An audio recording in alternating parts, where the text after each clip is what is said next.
กับทักทายสบายดีเด้อสวัสดีเด้อบุญผู้ทุกคนเนาะมาพบมาพอกับแม่น้องวิวอีกแล้วเพื่อนพี่น้องเลยมาพบมาพอกันเมื่อนี้ก็ยังอยู่ทางเฮือนทางซานคือเก่าเนาะพี่น้องเนาะยังตำหูทำแพคือเก่าเนาะพี่น้องเนาะยังบ่ได้ไปทางไหลนะตอนนี้ก็อากาศมันก็เริ่มร้อนเลยเนาะพี่น้องเนาะไปใส่ก็ไปบ่ได้เนาะ9 โมง 10 โมงก็อากาศก็ร้อนแห้งเนี่ยก็ยังอยู่เฮือนคือเก่าเนาะพี่น้อง ตำแพตำหูคือเก่ายังบ่ได้ไปทางใดกะเดี๋ยวไปเบิ่งไปส้มน้ำกันเลยเนาะพี่น้องเนาะเนาะพี่น้องวันนี้ก็นั่งตำแพน้อยแพเบียงอยู่เนาะพี่น้องเนาะเพราะว่าสั่งนี่ก็14 15ว่าพุ่นเนาะกำลังตำแล้ว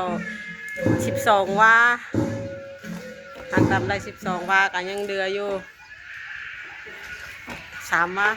จะแล้วอยู่บ่เหมือนบ่แล้วเนาะมาได้แล้วสิไวขนาดนั้นติเอายันไปเอาสติงมั้งอันยังมาเอายังไอเย็นมากินบ่มันจังไวไอ้เย็นยังหน้าตากูก็ฮะเอาไอเย็นมากินทั้งหน้าตากูเก้าไว้ยังเหี่ยวไว้ขาดขีดแบบขาดขีดอย่างกระโบเห็นต่ำไปเลยโอ้เนาะมันบอกคืออันมวนแนวอื่นเนาะอะไรเนาะอากาศไปไหน8 9 โมงเช้านึงก็ฮ้อนยิบพี่น้องเลยปานนั้นว่าสิพากันไปต่อยไข่มดดอกมดแดงมันเป็นแต่ไปเด้แบบนี้ถ้าไปก็ยันสลบอยู่อันป่าอยู่แบบนี้อากาศร้อนแห้งเนาะเดี๋ยวมื้อใดแบบอากาศครึ้มๆแบบว่าฝนตกก่อนเนาะพี่น้องสิพากันไปหาเย่ไข่มดแดงหาหน่อไม้อยู่ทางพุ่นเนาะพี่น้องเลยอยู่เฮ็ดงานอยู่ผมก่อนเดี๋ยวตำแพ้แล้วพุ่นนะพี่น้องสิลองไปหาหน่อไม้หน่อมันหานั่นเบิ่งฝนตกซั่นเนาะพอฝนตกมันกะพอได้อยู่ได้กินนะถ้ามันฝนบ่ตกร้อนแบบนี้มันกะอีหยังออกมากคือสิตายเบิดได้แบบนี้ใจเย็นฮ้อนยังอยู่บ่ผ่ายเฮานะสิได้เมื่อเอาดามาปั่นบ่รถสีส้มคันสีส้มเลยแบบมันสีส้มผมก็สีเนี่ยรถบ่ละยังเดือจักสีผ่ายกับเบิดละสิแล้วบ่นี่สิพ่อบ่ละแพยังตั้ง3ว่าผู้ไปยังอันนี้ว่า11แล้วเนาะ11ยังบ่ทันได้หาต่ำเซิงโอ้หากำลังตำลังสงกรานต์พี่น้องเอ้ยบัดนี้ก็แล้วสั่งนี่ก็สิโจ๊ะพุ่นได้หลังบุญใหญ่พุ่นได้บัดนี้ว่าสิมีงานบุญใหญ่บุญบังไฟเกิดขึ้นที่หมู่บ้านเฮาเนาะพี่น้องเนาะยังอีกประมาณ8 9 มื้อตอนนี้ก็กำลังซ่อมข้องซ่อมกองอยู่พี่น้องเลยปุ๊อยู่ทางวัดปุ๊แต่ยังพันนะเขาที่เขาทางก็ยังอีก8 9 มื้อก็สิฮอดเลยมือข้องมือกองเฮาก็ยังกะเกะกะกะอยู่ยังบ่ทันเขาจังหวะได้อยู่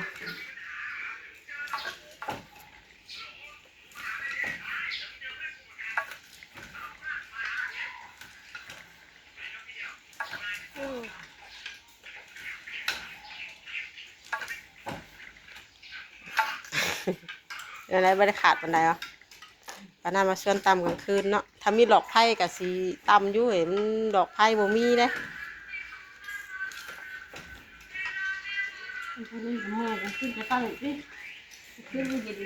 กลางคืนมันเย็นเด้ตอนเว้นอากาศร้อนแห้ง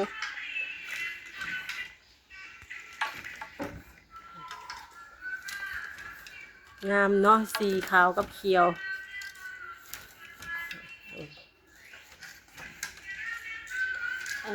มันก็เป็นยังทองเสร็จใช่พูเนาะสีพูยูฟูเป็นนะมาทำย้ำทองเสร็จให้นางคนนี้เมนเมนมันคือสีพูเลยเนาะสีฟูนะดังดงดื่มเนี่ยเนาะเห็ดคือกันนะแต่ละว่าเนี่ยบ่ค่อยสมบูรณ์แบบซักว่าพี่น้องเลยเนี่ยขบจื้อ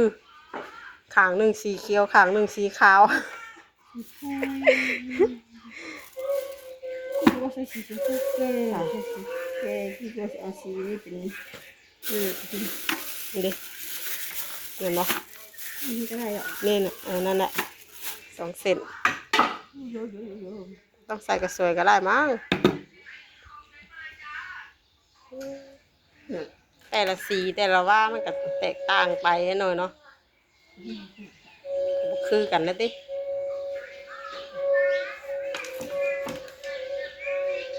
อืมเสียงของเสียงสไนป์ บาดใจ เสียงสไนป์บาดใจเด้งเด้งเด้งเดี๋ยวจิบ่ได้ไปอันนั่นนะนี่เดี๋ยวขี้เหล้ามานี่เพิ่นสิคมอันกี่เฮาอันปิวเด้ไปเฮเฮือนนั่นเฮือนนี่แหละเนาะคนขี้เหล้า ชื่อเรื่องนี้จะมาทำดูมัน บ่จื้ออีกแล้ว ขาววะ เอาอีกแล้ว ขาวเนาะ จำบ่ได้อีกแล้วตลอดเลยเจ้าแม่นบ่สีขาวปะบ่มั่นใจ ชื่อว่าสีขาวบ่เฮ้ย แม่นบ่สีขาวโอ้ยเจ้านี่เนาะ มึง ทำงานพลาดตลอดเลยเจ้านี่ สักรอบนึงมึงเป็นไร ไม่มั่นใจเลยเอาขึ้นไปเลยเพื่อความชัวร์ หน้ามันก็เหลือกเลยอะไร อึ๊บ อย่างเงี้ย ฮะงามหรือยาวฮานถ้าเฮ็ดกับพิษเด้ดิฮานสีเขียว เห็นบ่เบาอยู่ถ้าเจ้าตับทำเจ้าต่ำสีขาวเจ้ากระพิษเด้ค่ะแต่เบาอยู่พื้นมึงรถพวกความชัวร์เพราะแต่ละว่านี่โอ้ยเดี๋ยวก็ขางหนึ่งขาวขางหนึ่งเขียว แปลว่าบ่มั่นใจเลยพื้นมึงรถ เขียวใช่ไหมอ่านเอาดีๆเอาดีๆเอามันซึ้งป้าเบี้ยวแท้โอ้ย เขาชื่อกับข้าวนั่นแหละ ตัวใดพิษนี่มีแต่ว่าเพิ่นสิเอาก็เขาสิไล่กูอันนั่นแหละสิพวกนี้พิษหลายกว่าอันถึก เดี๋ยวเด้อจะตีกันเขียว เขียวเหนียวซับ ต้องเข้าไปแล้ว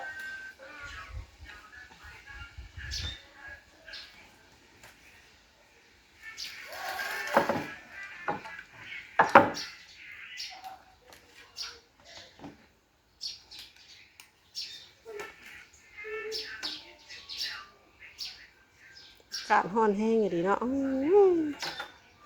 จะดันสิเพ่งลงมาเมื่อบุญพุ่นไปจังเคยเลยบุญใหญ่ฝนตกห้ำนี่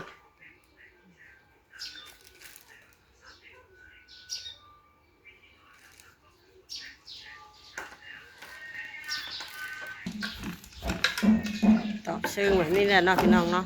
ตอบใส่สีเขียวเนาะพี่น้องตอบหับกันใส่สัก3 นิ้ว2 นิ้วนี่เนาะเฮ็ดพอดีเป็นแบบตอบให้มันงามเนาะให้มันขึ้นสีสว่างอืม มีแบบหนาแค่ย่อยเริ่มแบบหนาจังแล้วไว้เลย แล้วแต่แล้ว แค่ย่อยเริ่มจังแล้วไว้ แล้วแต่ชื่อเจ้าแล้วอะ ยังไงช่างหนาเป็นไงนี่ช่างหนาจะพื้นหาพื้นบ่ให้ห้องพื้นบ่ หนึ่งแพร3 ผืนหนึ่งแม่นบ่ นี่ช่างหนาพื้น ช่างหนานะ อ่า อ๋อเห็ดย้อยข่อยก็ลืมไปได้เห็ดแนวใดวะ อ๋อ บ่ได้เฮ็ดปี2 ปี3 ปีแล้วมันก็อยากลืมนะเฮ้ย เนี่ยเขาก็มาล้างสีตำเขาก็หาตอกมาขัดไว้ โอ้ แล้วก็เอาทีนี้เขาก็ยัดทีนี้กับที เด้ นี้ โอ้ได้ไวอยู่แล้วน่ะเนาะ นั่นนี่สีนี่หาทีนี้ แม่นแล้วเห็ดย้อยนำสักไปจ้างเล่นกับแพงเนี่ยเนาะว่าละ3,000เลย มาเลย เอามาเลยนี่ว่าสิไปตัดขี้ร่ายอยู่ยังบ่ทันน่ะไปอยู่ แล้วจะคั้นมัน 18,000 หืม 18,000 อะไรพัน 18,000แพร อะไร แพรหยังวะแพรเก่าว่ามันแพรน้อยนำเด้แพรน้อยนำแพรน้อย ดิบพก แพรน้อย5แพรใหญ่4แพรใหญ่เพิ่นได้ว่าละ4แพรน้อยเพิ่นได้2ว่า5นั่นแหละพอแล้วนั่นก็เจ้าจื้อเด้อบัดนี้เด้อจะใส่สีไปเลยเจ้าจื้อเด้อ เยอะ อ้าว เฮ็ดหยังอีกล่ะบัดนี้ป้า ทำเชิงมันแล้วสิบอก ทำเชิงมันบ่ บอก บ่แบบนี้ติ ป้าเนี่ยใหญ่ลื่นเลยลงเรื่อยๆ ทำไมเจ้าเฮ็ดผิดอีกแล้วแจ้งนี่ฮะ คิดแบบไหน คือมาเฮ็ดไล่สับลาบอยู่แก นี่ บ่อธิบายก่อนพังอยู่เป็นหยังอันเนี้ย เอาตัวนี้กระเซิงเวลาหัดตัดแก้แถวกลางนี่ก็เขียวกับขาวไอ้สีชมพูนี่ก็ตัดนี่ก็หักมาพริกเป็นว่านึงทำมาพริกเป็นว่านึงก็เป็นส่วนมันส่วนไผส่วนมัน โอ้สั่นบ่ซะรอดไว้เจ้าคือนึกว่าแพ้นี่ก็คอยสิเอาเองตกใจบัดข่อย เนาะ แลย่านบ่ได้แล้วโดดฮอดแพ้พื้นใดก็มีแต่ว่าพิษมีแต่ว่าสิเอาเองพื้นใดก็มีแต่สิเอาเอง ถ้าตำข้าวเป็นบุญจุ่มได้นี่ โอ้พอได้อันว่ายังเคยพอได้มัดเอวไปพ่อนเด้งบุญบังไฟบ่ โย โอ้งามเลยเนาะแพมัดเอวแต่พ่อจะเข้าใจแล้วบัดนี้เนาะโอ้นางต่ำกับมีอันเสียงดนตรีกันเนาะโอ้บ่เมื่อยเลยเนาะ พัดเลย จะเบิ่งแน่ระวังมันขาดเด้อโอ้สุดยอดเนาะเจ้าเนาะมาตัดเพเนาะพี่น้องเนาะมาตัดเพที่ตำแล้วเนาะพี่น้องว่าจะเอาไปให้ลูกค้าพี่น้องเลยทำเป็นเลนมาเรียบร้อยแล้วว่าสิตัดขี้ลายเนาะตัดขี้ลายจัดแจงเลยจะเอาไปส่งให้ลูกค้าพี่น้องให้ลุงวิติบัดนี้ป้าลุงก่อนเนาะบัดนี้ป้าลุงงามงามเป็นตู้วิวบ่มันนี่ฮะเป็นตู้วิวบ่มันนี่นะเป็นตู้วิวลองเบาบาดีป้าลุงอยู่ยังเบามันชุดมาพบมาพ่อกับน้องวิวตี้แควเฮียนอีกแล้วนะลูกยังอันนี้ยังอันนี้ฮะเมื่อหาแม่สินั่นเนาะอันนี้แค่พื้นใหญ่พี่น้องเล่นแบบเล่นเรียบร้อยแล้วเล่นแล้วเขาจะคอยเอาไปส่งให้ลูกค้าแล้วเนาะ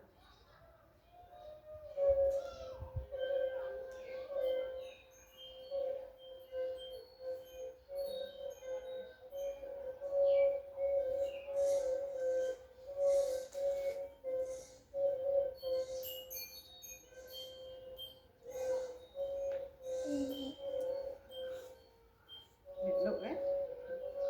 บ่ตัดบ่เนาะถ้าตัดสิมันสิว่าแค่เก่าจักนี่ติ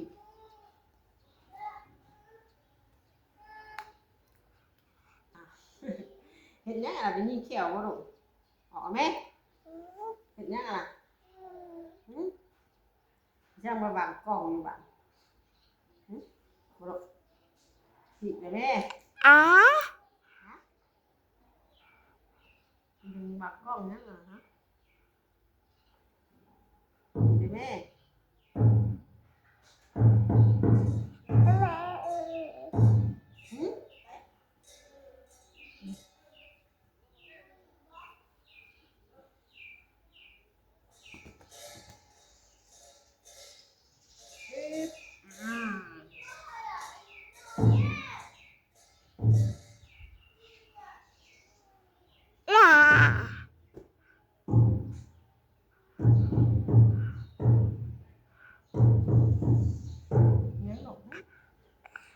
จะเฮ็ดลูกบางแม่นะดิยับออกนี่นะพาลุงเห็นนะยับออกไปเห็นยังนะยับออกมายับมันมานั่งใกล้แม่เห็นไหมมานั่งใกล้แม่สิ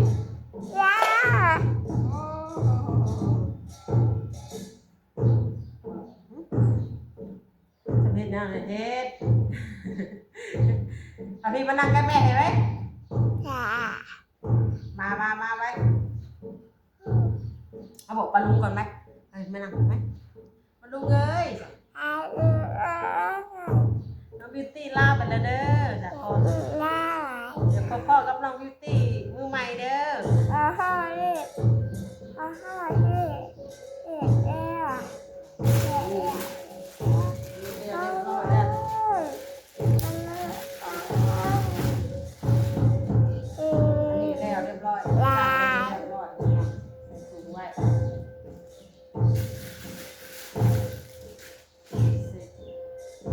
เห็นไหมลูกนะ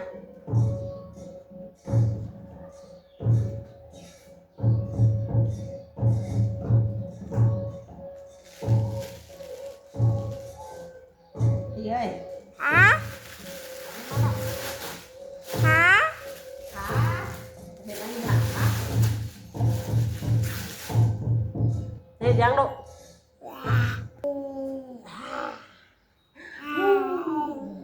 ช่วยไปตัดขี้ริ้วห่างบ่ผิดช่วยไปตัดขี้ไล่สิลูกนะช่วยไปตัดขี้ไล่ค่ะบ้านนี้ก็นั่นเนาะนี่โอเคนะพี่น้องเนาะคลิปนี้กับแม่น้องวีขอตัวลาไปแล้วเนาะเดี๋ยวพอๆกันในคลิปต่อไปนะพี่น้องเนาะฝากเป็นกำลังใจให้แม่น้องวีน้องวิวเด้อเพื่อนพี่น้องเลยคลิปนี้ก็ขอกล่าวคำว่าสบายดีไว้ทุกคนเด้อ